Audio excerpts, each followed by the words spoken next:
full disclosure, I wasn't sure I was going to make this video because I didn't think it was going to work. And by not going to work, we're talking about a hardtail cover for a 2000 Buell M2 Cyclone.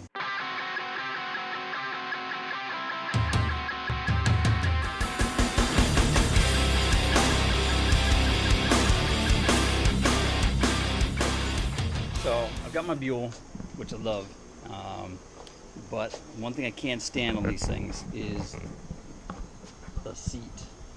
The 2000 Buell M2 Cyclone came with this big seat that I've affectionately termed as like the mom jeans of motorcycle seats. It is just way too big. And these old tubers, I like to see the tube frame. So I've already put on here, I've already painted this. I gave it an X1 chin spoiler down below. And I want to see as much as the tube frame, so I got rid of this bodywork that goes underneath here. Alright, and I shortened up my taillight section in the license plate bracket, put a little some LED lights up in here. But this seat is just too big for the bike. I don't ride anybody else on it. I really don't need the rear seat. And what I wanted was a solo seat with a seat cowl. That being said, they don't make anything. They don't even make any parts for this bike, hardly at all anymore. I had to change over the front brake recently, so I had to get a different rotor. As you can see, I got a nice different style Italian rotor in there, a waveform. That's about the only one I can get on there. So what do I do here for this seat? Well, I bought another one off of eBay. It took a while to find one, and I took it and I chopped it up, and you can see how much I chopped out of this thing. I took a couple inches out of each side. I measured it and marked it. I removed the seat cover because that was all ripped up anyway. But I took out a bunch of material on this thing. So after I measured it, I cut down the sides. And like I said, I wasn't sure I was going to do this video because I didn't know if I was going to be able to handle this or not. But after cutting it, measuring it, what I ended up doing is taking the whole seat and covering it with our favorite thing in the world, duct tape. So you cover the whole seat in duct tape, and then got myself some fiberglass chop and some mat and a bunch of the Bondo resin, regular old fiberglass resin you can pick up at the the big Home Depot, Lowe's, any place like that. Any auto parts store has it. And cut that some pieces, and I laid it on down on top of this. I've got some pictures. I'll splice some pictures in here so you can see how it looked, the process along the way. And it's rough, it's ugly when you first start. And my intention is to recover the seat, up to about this line here. So this will be the new material. The old seat cover is a good template. It had some scratches and tears in it, but it's still a good template that I can use to make another cover for them. So I'll make a new seat cover from that and get that to adhere to it, and then this new fiberglass rear seat cowl is what I've been working on. So as it sits right now, that's it. It's in the first two coats of high build primer. Still got lots of sand scratches and some waves and things to get out of it. But when I was doing the fiberglass, I fiberglassed in some steel L brackets, one here, one here. And basically what it does is it just slides on from the rear. It slides on all the way over the whole seat section. You can use those screw brackets to screw it up in there. And then this conforms pretty much to the back section of the taillight. Like I said, I still gotta put a guide coat on this. I gotta block the whole thing down. It's probably gonna use another 2 to 4 layers of primer and maybe a little bit of polyfill. I got some material here. I like this for plastics. If you're gonna do any motorcycle work, any plastic stuff, it's Evercoat Polyflex. Really good flexible polyester glazing putty. This is a two-part mix. You can put this on something and bend it almost in half, and it won't break. This is the good stuff. It's probably this 32 ounces or 30 ounces. I think this costs probably like $52, but this stuff works. And for the rest of it, I mean, I did after the fiberglass, I used the Marglass or the Bondo glass, you know, on top of it for the first coat or two, and did a lot of block sanding. Got another my old sander kind of went out on me, so I went to the old Harbor Freight and got a new Baxter line sander. That thing works great. Just plug it in. I had some 36 grit on it, and that knocked down all the high spots, shaped it up real quick. So the next step is going to be, like I said, a little block sanding and a little bit of primer, a little bit of paint, hopefully. The Buell paint is it's like a tri-coat, so I got to get to get this orange color, this molten orange. You got to get the whole thing all leveled out. Then you got to paint the whole thing white, and then after it's white, then you can paint it orange, and then you get the clear coat over top of that. All right, we want to talk about doing the block sanding and the guide coat. So the first thing you're going to need on your material is a guide coat. They make a spray and they make a dry one. I like this 3M dry guide coat. This is the stuff that I like to use. It comes in this nice little container with its own little applicator. You just tip it upside down, and it's on here. It reminds me of like a makeup thing the girls use. And you just rub this all over the part, and it gets a black guide coat on everything. Alright, and it's real easy to sand off. I used to, back in the day, use a can of black, like spray lacquer, like a flat black, but that clogs up paper real quick, and it didn't take me long to say forget that. That's, you know, that's not worth it. I know they make better dry coats. Gets a little on your hands or whatever. It's gone. The trick to guide coats and to block sanding is the bigger the block sand, the bigger the block, the better. You know, think of it like I know people say like waves on the ocean. The bigger the boat, you know, you don't feel the little tiny waves. Well, the same thing. The bigger block you have on here, you'll go over all those little imperfections in the material. So I'm going to start off with a 220. And this piece is pretty small, so I'm going to use a smaller. I got this flexible sanding block, so I'll use that, you know, with the 220. And I'm going to always do a cross pattern. You know, I'm going to go across, you know, like X's, and then move it around. You know, so I'm going to go in different directions. You want to go in the next pattern, in the next pattern.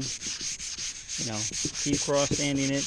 Any place that's low, it'll still be dark. Any place that is a high spot will be light. You know, and I can't really do this very good with one hand trying to hold the piece. I still gotta lock this down on the table. So we're gonna block sand this whole thing out. If I have any real bad little pinholes, I'm gonna have to use some of the Polyflex, and I'll cover up those pinholes. If I don't, and there are still some low spots, then I'm going to have to put some more 2K high build primer on it, and I'll prime the thing over, and then I'll block sand it again. So I may have to do this once, may have to do it twice. Hopefully I won't have to do it more than that, and we'll take a look at that. And if once it's good, then we're going to send it into to paint. We'll do the white base coat, then the orange, and then the clear. Well, it took one more round of sanding and a little bit more of the 2K primer, and then that was all she needed. It's pretty straight, as straight as I think I can ever get it, and it's ready for the paint. So I gotta set up the gun now, set up some white, do 2 coats of white, 2 coats of the molten orange, and then that's it. So this morning, as I was waiting for the temperature to get up, it's almost 70, or about just hitting 70s now. I had my neighbors come over and they helped me. We recovered the seat, which is the whole reason we did this whole project. So the stock seat was, like I said, way too fat. I chopped it down, narrowed it down, and recovered it today with this material we picked up. It looks and feels like a nice leather. It's a synthetic. It's not like a vinyl. It's almost like a cross between a leather, a rubber, and like a wetsuit feel. I like it. It's real slick. It stretches real good, and it wasn't too expensive. So if I have to redo it again at some point, I can redo it. Just held on there with with the traditional seat reupholster staples and everything else like that. This strip of adhesive Velcro in the back, this gets covered over. This is just to keep it from rolling up. My the hardtail cover comes up to here, so none of this will be seen. It's just to keep it nice and flush there, so it doesn't roll this edge when I slide the hardcover on. So I'll probably show some photos after it's done. I don't really want to take my camera, my GoPro, or anything else out when I'm. I don't want to spray around it. I don't feel like ruining a GoPro or my phone with the overspray. So I'll show you it all when it's done. Just finished 3 coats of the white base coat of the tri-coat. This is the first coat of the orange in the base coat. It looks glossy now, but it's just drying. It'll flatten out in about 5 minutes. And then after we get another 1 or 2 coats of orange, we head towards the clear. So coming out okay, not too bad. I don't even need to really make a booth. It's so small. It's 10 little passes, tiny little passes, and that's it. Just in case I need to. Got a little tack cloth. Got a little 600. If I get any air, little dusties, nibs, or gnats, I can nib them out real quick in the base. And then get back here in the garage. Got the gun all set up. Got all my materials. Everything all cleaned up. It looks like a mess, but try to prep everything out. I got to use strainers and sticks and new guns and cups for everything. Wash everything down with a little wax and grease remover in between. Clean up the gun with lacquer thinner. I've seen guys do this. Sort of mix a little bit of the base with a little bit of the clear for the first coat of clear, and then go straight clear after that. I don't know. I never really tried it, but I don't go super crazy cleaning the gun out in between the base and the clear if it's the same. Because if a little bit of tint gets in it in the clear, that'd be okay with me. But got the timer set for about another 8 minutes, and then we'll do another coat, and then let this thing dry overnight. Tomorrow, assembly. Okay, the paint for today is done. Finished the white base coat, the orange base coat, and like 3 coats of clear. So I'm cleaning everything up. Like I said, I don't paint and shoot video at the same time because I'm not ruining the camera. And if you had a good look at these glasses, you could see that they're covered in clear coat. So I'm not going to do that. This little book I've got here that I made is my my painter's manual. This has all my technical data sheets for all the different materials. Like when I go to my clear coat, I don't have to try to guess. I have everything here, and it tells me what material to use. What the the mix ratio is, 3 to 1. If I have to put any additives into it, how long I have to wait, what I have to sand the base coat, how long I have to wait in between each coat, the air dry, how long I have to wait till it's finished. I have one of these sheets for every material that I use. I put this whole thing into it. This auto body handbook, which I built like 20 years ago, I just put everything in one loose leaf binder, and I keep this, and this is where I know, or how I know what I'm doing. The piece has like 2 or maybe 3 little tiny dust nibs. They're in the last coat, I think. They're so tiny you can barely see them. I don't know if I can get real close enough you can see it or not, but I brought it in here. It's going to sit and dry overnight. I can't touch it, can't do anything. It's just going to dry, and tomorrow I'll take like 1,000, 1,500, 2,000, and 3,000 over just the nibs or maybe the whole thing, and buff it out and just give it a quick polish with some polish, and it'll be finished. And then I get to stick it on the bike, and then I'll show you that. Okay, the paint is done, and I had 3 little nibs, little dust pieces or a gnat that got into the paint. One was up here right on the top, and then one was here, a tiny little piece of dust, made a little bubble here on the side, and then there was a little piece of dust over here. So how you get rid of that, once the paint's all dried, you take a bucket with 1 drop of soap in it, some water, some 1500 grit paper, a little sanding block. Okay, you start with 1500 and you do it in one direction. So you do 1500 on each one of these little spots, then you move up to 2000. Alright, squirt it off in between each one, make sure it's nice and wet, get all the residue off. And then when you do 1500 and 2000, then I have this 3000. It's like a pad, real nice. It's got a little like a foam pad with the abrasive on it. It doesn't feel like anything at all.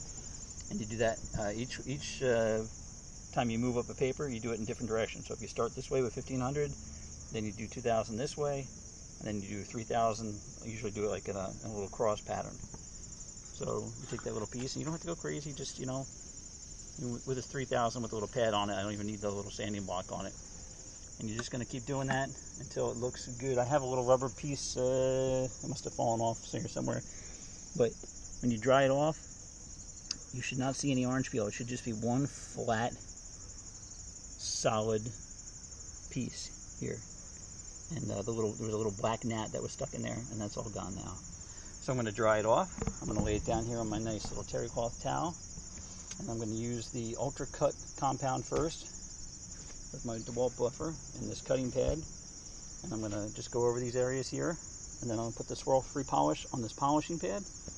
And that's, I like this Meguiar stuff, works great. A little swirl-free polish on that. And polish those up, and then we'll take a look.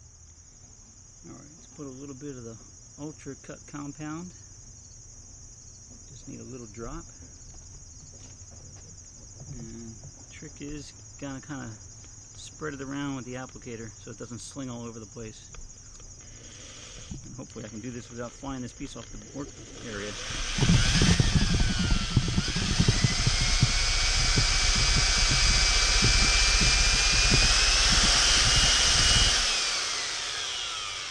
So you want to work on this edge here as it rotates around. There's a working cutting edge. You don't want to try to do it on this edge. It's easy to see when you start doing it.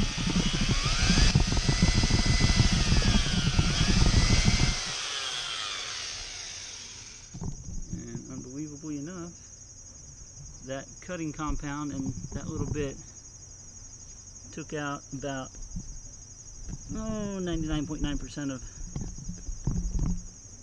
So you can see here, I haven't done this one yet. This is all flat. You see the big, hopefully you can see that flat spot there. And by flat I mean no shine, no gloss. And it's all gone there. So you see a little, like a little drop I want to put here. I'm going to try that.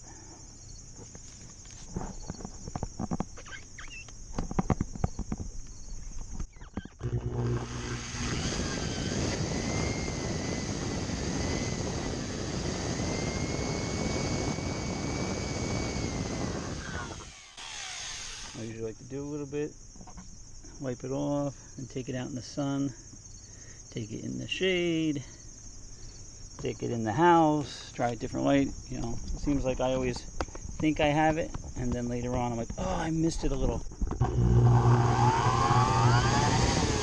try not to get too close to the edges.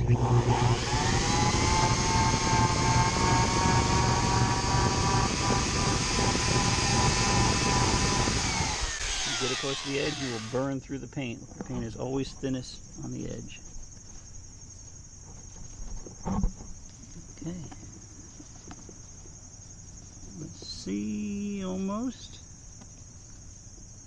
I think this is just a little residue from the little bit of stuck.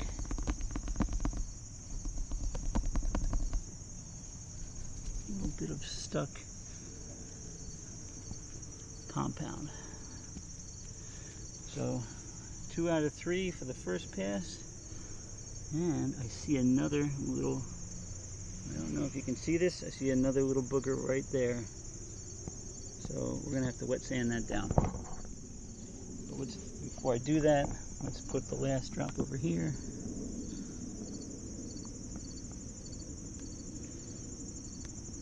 It doesn't need a lot. That's probably too much. Smear it all around. I'm going to lose this GoPro.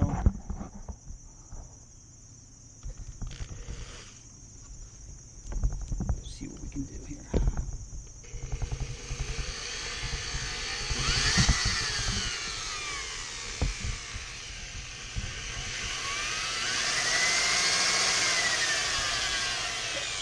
That's a tricky one. On the curve, one-handed.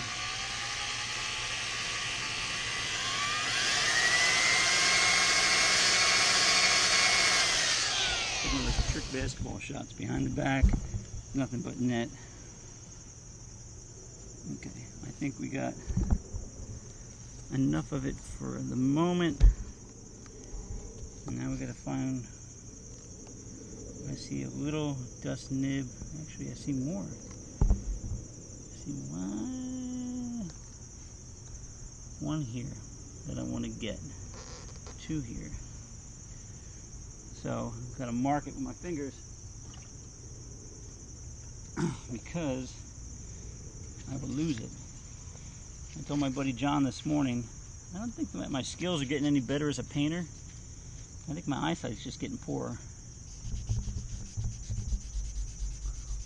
So I'm going to sand these two front to back with the 1500. And I have 1000 grit. I don't like to use it if I don't have to. I'd rather do it the 1500. And then you can take the block and sort of use it as a squeegee. And if I squeegee and I don't see those little dust nibs in it, then we're good. I can still see them. Hey, look, there's a live net right there. I can still see them. Keep working the 1500. And I know that they're in the last coat of clear. And I got 3 coats on this, so you're not going to sand through it even. This is a curved radius edge. I'm not going to get all the way through it. So I'm going to sand these two down. And then I'm going to rinse it off. And then I'm going to, once again, if we try to squeegee it off with this, and we'll see if they're flat. And again, like I said, I can't see. You see another little one right there. So now's the time to get it out. There's so little that this 1500's taking it off. So you get the point. 1500 this way, then I'm going to get the 2000. I'm going to do it this way, and then the 3000 I'm going to do in a little cross pattern. Just finish that up. I'll show you the final result. Of course, when I'm all finished, the GoPro dies, but the seat's on. The new rear seat cowl is on.